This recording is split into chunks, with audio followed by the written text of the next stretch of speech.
கடவுளின் பெயரை சொல்லி அடியவன் ஒரு விண்ணப்பம் சொல்வான் கேளாய். மேதினில் வந்தவர்க்கு சீரோங்கும் கதையை கேட்க கடமையின் கணிப்பெடுத்து கை கூப்பி நின்றேன் பாராய்.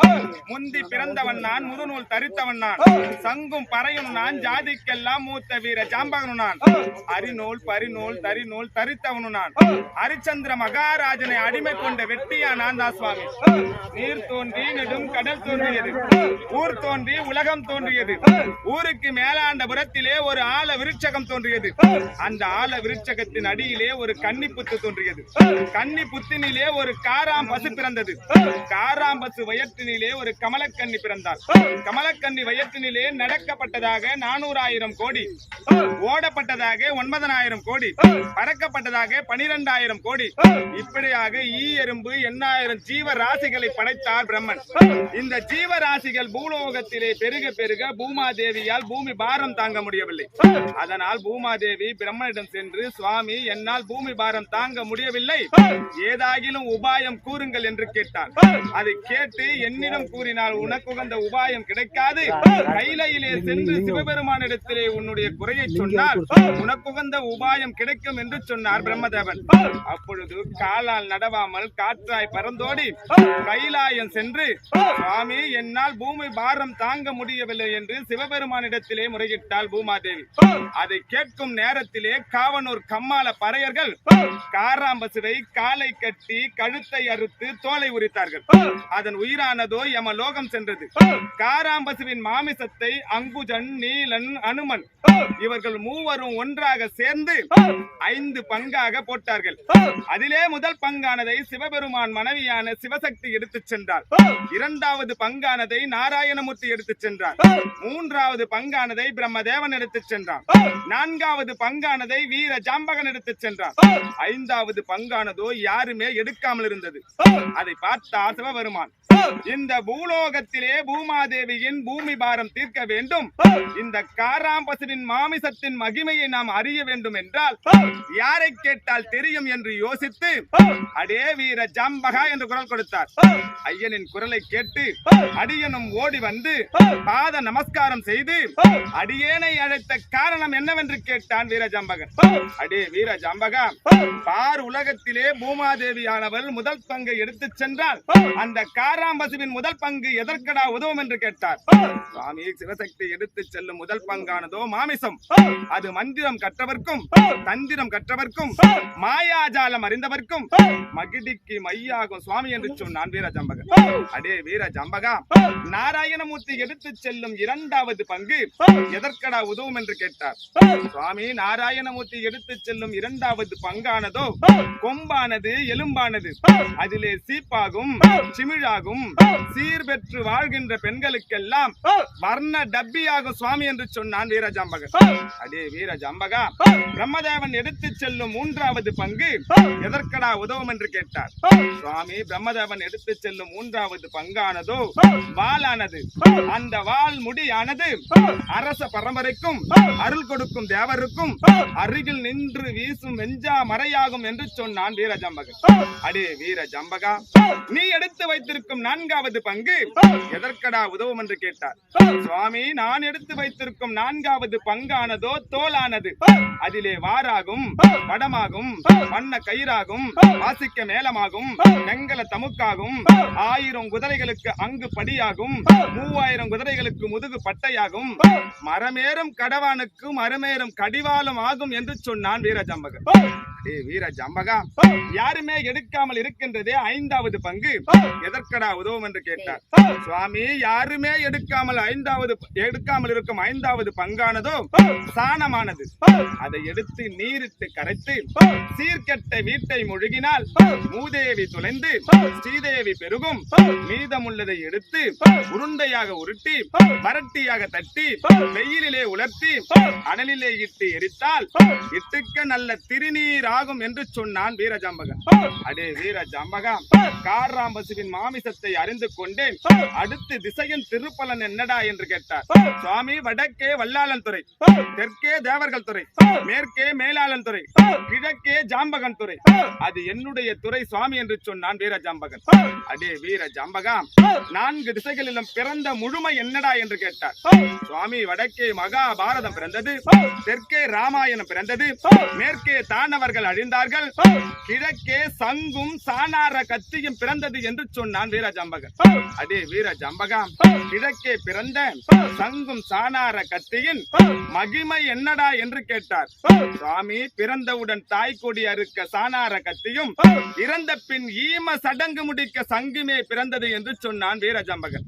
அடே வீரஜாம்பகா, நீ கால்பணம், முழனுண்டு, வாக்கரிசி, வழிப்பிண்டம் இதையெல்லாம் வாங்கி தின்று வயிர் பிழைக்க நீ ஒரு சுடு பறையன் என்று உன்னை சோதித்து பார்த்தனடா என்று கேட்டார் சிவபெருமான். சுவாமி, நான் கால்பணம், முழனுண்டு, வாக்கரிசி, வழிப்பிண்டம் இதையெல்லாம் வாங்கி தின்ற போதிலும் கடமைக்கு கட்டுப்பட்டு அடிமையாக இருக்கின்ற நான் இதை அறியாமல் எப்படி இருக்க முடியும் என்று கேட்டான் வீரஜாம்பகன். அடே வீரஜாம்பகா, பாரு உலகத்திற்கோ பரமனாய் நான் பிறந்தேன். இந்த பூலோகத்திலே சுடு பறையனாய் நீ பிறந்தாய். இனி முதற்கொண்டு பறையனும் நீயும் அல்ல, இந்த பரமனின் ஜாதி என்று அங்கே மங்களம் பாடி வெங்கல பறை எடுத்து கொடுத்தார் கருத்திலே. பறையை பெற்ற வீரஜாம்பகன் அடியேனுக்கு என்ன கட்டளை என்று கேட்டான். 8த்துக்கு 16 கோணம் சென்று இரவென்றும் பாராமல் பகலென்றும் பாராமல் பால் பொழிய பூ மலர பழதான பழமுதிர பழமுதிர பழமுதிரை என்று பூலோகத்திலே வீரப்பறை சாற்றி வந்தால் பழதானவர்கள் இறந்து பூமாதேவியின் பூமி பாரம் தீருமடா என்று சொன்னார் சிவபெருமான். சுவாமி, நான் பூமி பாரம் தீர்க்க பறைசாற்ற வேண்டும் என்றால் எதை தின்று எதன் மீது ஏறி எப்படி பறைசாற்ற முடியும் என்று கேட்டான். ஐங்கல சாராயம் அரகல கல்லையும் கலந்து வைத்திருக்கின்றேன், அதை அருந்தி நான் ஏறும் வெள்ள மத யானை மீதேறி இந்த பாரெங்கும் பறைசாற்றி வாடா என்று சொன்னார். அருந்தி மத யானை மீதேறி அதிகாலை நேரத்திலே காளி கோவிலை அடைந்து அம்மணி அம்மணி என்று குரல் கொடுத்தான் வீரஜாம்பகன். ஜாம்பகனின் குரலை கேட்டு சக்தியோ கண் விழித்து பச்சரிசி பல் கடித்து பராசக்தி இருந்து நின்று 7 கதவை திறந்து எதிரே வந்து நின்றாள் காளிகாதேவி. சக்தியை பார்த்தவுடன் சாராயம் நிலை மறந்து கால் நடுங்கி கரம் நடுங்கி உடல் நடுங்கி நின்றான் வீரஜாம்பகன். அடே வீரஜாம்பகா, வெள்ளியோ முளைக்கவில்லை, விடியற் காலை பிறக்கவில்லை, இந்த அன்னையை எழுப்பிய காரணம் என்னவென்று கேட்டால் காளிகாதேவி. தாயே, ஆத்திரம் அடைய வேண்டாம். தேவர்கள் ஒன்று கூடி வேதங்கள் பலவும் ஓதி வெங்கல பறை கொடுத்து வீரப்பறை சாற்ற சொல்லிவிட்டார். பறை சாற்ற கணிப்பில்லாத காரணத்தால் கை சோர்ந்து நிற்கின்றேன் தாயே என்று சொன்னான் வீரஜாம்பகன். ஜாம்பகனின் பாவத்தை பார்த்து அருகே இருந்த வேங்கை மரத்தை எடுத்து அடியும் தள்ளி நுனியும் தள்ளி மீதம் உள்ளதை கணிப்பாக கொடுத்தால் காளிகாதேவி. காளியின் கருணையால் கணிப்பை பெற்ற வீரஜாம்பகன் மத யானை மீதேறி போய் சேர்ந்தான் கம்மாள தேசம். கம்மாள தேசத்திலே வீரப்பறை சாற்றும் பொழுது அந்த கணிப்பானதோ தவறி கீழே விழுந்தது. அப்பொழுது ஒரு கன்னிப்பெண் ஆனவள் தண்ணீர் குடம் தூக்கி ஜாம்பகனின் அருகே வந்தாள். அடி கன்னிப்பெண்ணே கன்னிப்பெண்ணே, தவறி விழுந்த கணிப்பெடு என்று சொன்னான் வீரஜாம்பகன். அந்த கன்னிப்பெண் ஆனவள் வலது காலால் எடுத்து இடது கையால் கொடுக்க கோபப்பட்டு வீரஜாம்பகன் ஓங்கி ஒரு அடியடித்தான் பறையை. செந்தாமரை பூத்தது. 2வது அடியடித்தான் பறையை, ராஜ்யத்தை அடைந்தான். 3வது அடியடித்தான் பறையை, பூலோகத்தை போய் சேர்ந்தான். பூலோகத்திலே சாராய மயக்கத்திலே கஞ்சா வெறியினிலே பூ உதிர பிஞ்சுதிர காய் உதிர கனி உதிர 6 மாதத்து பிண்டம் அலறிவிட 3 மாதத்து பிண்டம் முடங்கிவிட 1 மாதத்து பிண்டம் உதிரமாய் போக என்று சாற்றி வந்தான் பறையை. அதை பார்த்தார் சிவபெருமான்.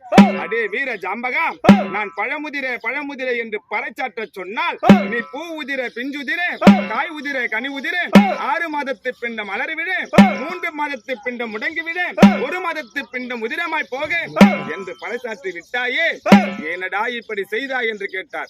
சுவாமி, நீங்கள் சொன்னபடி செய்தேனே, ஆனால் இந்த அடியேனும் பிழைக்க முடியாது. பார் உலகத்திலே பாவ புண்ணியங்களை அறிய முடியாது என்று சொன்னான். அடியேன் பிழைக்க என்னடா வழி என்று கேட்டார். சுவாமி சின்ன பணம் செத்தா சின்ன பணம், பெரிய பணம் செத்தா பெரிய பணம், மாக்கரிசி, வைமுட்டு, கொல்லி காசு, கொடை காசு, அருஞ்சந்தன காசு 6 காசும் முக்காட்டு சீல முயஞ்சீல எனக்கு சேரும் சுவாமி என்று சொன்னான். அடே வீர ஜாம்பகா, இதையெல்லாம் சேர்ந்த போதிலும் பார் உலகத்திலே பாவ புண்ணியங்களை அறிவதற்கு வழி என்னடா என்று கேட்டார். சுவாமி, நான் பாவம் செய்தவர்களை சொல்லுகிறேன் என்று சொல்லி கூலியை குறைத்தவரும், குறைப்படி இட்டவரும், இட்டுட்டு ஏசி கட்டியவரும், போட்டுட்டு புறஞ்சொன்னவரும், தாயை அடித்தவரும், தன்பரப்ப நொந்தவரும், பங்கிலே பங்கு பதறி எடுத்தவரும், அங்காடி கூடைய அதிர்வலை எட்டவரும், நடக்கிற வழியிலே முள்ளிட்டவரும், கடிக்கிற நாயை விட்டு வெடிக்க பார்த்தவரும், கறந்த பாலிலே நீரிட்டு கலந்தவரும், கறந்த பாலை காலால் எட்டு உழைத்தவரும், கன்றுக்கு பாலிடாதவரும், அண்ணன் தம்பிக்கு துரோகம் செய்தவரும், எல்லக்கல்லை புரட்டி நட்டவரும், தன் தாரம் இருக்க பிற தாரத்து மீது ஆசைப்பட்டவரும், கட்டிய கணவன் இருக்க மறு கணவன் மீது ஆசைப்பட்டவரும், கோவிலை இடித்தவரும், குளத்தை துத்தவரும், கோவில் சொத்தை தின்றவரும், கொலை புரிந்தவரும், கொள்ளை அடித்தவரும், இப்பேற்பட்டவர்கள் எல்லாம் பாவிகள் சுவாமி என்று சொன்னான் வீரஜாம்பகன். இந்த பாவிகளுக்கு என்னடா கட்டளை என்று கேட்டார். சுவாமி, பேர்பட்ட பாவிகளை எல்லாம் அட்டக்குழி, அரணக்குழி, மல்லிக்குழி, பாம்பு குழி என்று சொல்லக்கூடிய 7ஆம் நரகத்திலே தள்ளி கீழாம் நரகத்திலே இடுவார்கள் சுவாமி என்று சொன்னான் வீரஜாம்பகன். அடே வீரஜாம்பகா, புண்ணியம் செய்தவர்களுக்கு என்னடா கட்டளை என்று கேட்டார். சுவாமி, நான் புண்ணியம் செய்தவர்களின் கட்டளையை சொல்ல வேண்டும் என்றால் எனக்கு புண்ணிய காணிக்கை கொடுத்தால் புண்ணியம் செய்தவர்களின் கட்டளை சொல்லுகிறேன் என்று சொன்னான் வீரஜாம்பகன். அண்ணா, இப்ப புண்ணிய காசு விடுபட்டு இருந்தவங்களா போறதுன்னா போடலாம், புண்ணிய காசு போடுங்கண்ணா, புண்ணிய காசு போறவங்க போடலாம். முடிச்சுட்டுமா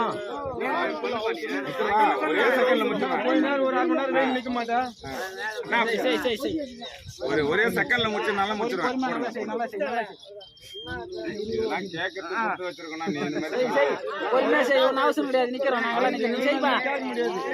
சொல்லலாம்.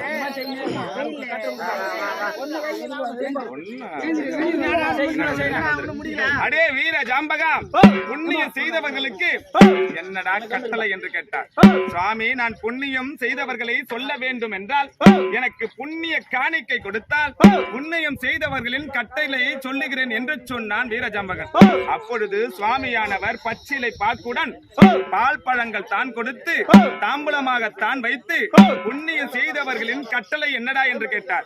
சுவாமி, மாமரம் வைத்தவரும், பூமரம் வைத்தவரும், மயிலேற மதில் சுவர் கட்டியவரும், தாய் தந்தையை தெய்வமாக நினைத்தவரும், அடுத்தவர் மனம் நோகாமல் நடந்திருந்தவரும், நடக்கிற வழியிலே இறங்கி முள் எடுத்தவரும், கடிக்கிற தலையை பார்த்தவரும், பசி என்று வந்தவர்க்கு பால் சோறு கொடுத்தவரும், அன்னதானம் செய்தவரும், கோதானம் செய்தவரும், தவிக்கிற வாய்க்கு தண்ணீர் கொடுத்தவரும், தண்ணீர் தாகத்தை தீர்த்தவரும், கோவிலை கட்டியவரும், குளத்தை வெட்டியவரும், கோவிலை கட்டி கும்பாபிஷேகம் செய்தவரும், நீதி நெறி தவறாமல் அரசாட்சி செய்தவரும், இன்று அடிமையாய் நின்று ஆண்டவள் வரலாறு சொல்லும் பொழுது ஆண்டவனுக்காக புண்ணிய காசு போட்டவர்கள் எல்லாம் புண்ணியவான்கள் சுவாமி என்று சொன்னான் வீரஜாம்பகன். அடே வீரஜாம்பகா, இந்த புண்ணியவான்களுக்கு என்னடா கட்டளை என்று கேட்டார். சுவாமி, மல்லிகை, முல்லை, இருவாட்சி, கோங்கு என்று சொல்லக்கூடிய வாசமுள்ள மலர்களால் அலங்கரித்து உன் பாதத்திலே கொண்டு வந்து சேர்ப்பார்கள் என்று சொன்னார். என் பாதத்திலே கொண்டு வந்து சேர்த்தால் என்னடா புண்ணியம் என்று கேட்டார். இந்த விண்ணிற்கும் மண்ணிற்கும் நின்றவரும் நீயே, இன்று விதி முடிய விதி விலக்கை எழுதியவரும் நீயே, இன்று விதி முடிந்து வந்திருக்கும் அவர் பேரு நடராஜு என்று சொல்லக்கூடிய நரனை கண்டு அவர் செய்த பாவத்தை நீக்கி சொர்க்கத்தை அளிக்க வேண்டும் என்று கேட்டான் வீரஜாம்பகன். அடே வீரஜாம்பகா, இந்த பார் உலகத்திலே பாவ புண்ணியங்களுக்கு பரிகாரம் இருக்கின்றது என்றால் பார் உலகத்திலே பாவ புண்ணியங்களுக்கு பரிகாரம் இருக்கின்றது என்றால் உன் எண்ணம் நிறைவேறட்டும் என்று எனக்கு வரமளித்தார் சிவபெருமான். அந்த ஐயனிடத்திலே வரம் பெற்ற அடியவன் நான். இன்று விதி வந்திருக்கும் நடராஜி என்று சொல்லக்கூடிய நரனை கண்டு அவர் கால்கட்டை அவித்து கைக்கட்டை அவித்து சாலோக சாமீப சாரூப சாயுச்சம் என்று சொல்லக்கூடிய 4ஆம் பதவி ஆகிய இப்ப சொல்லு பட்டைய நாமமா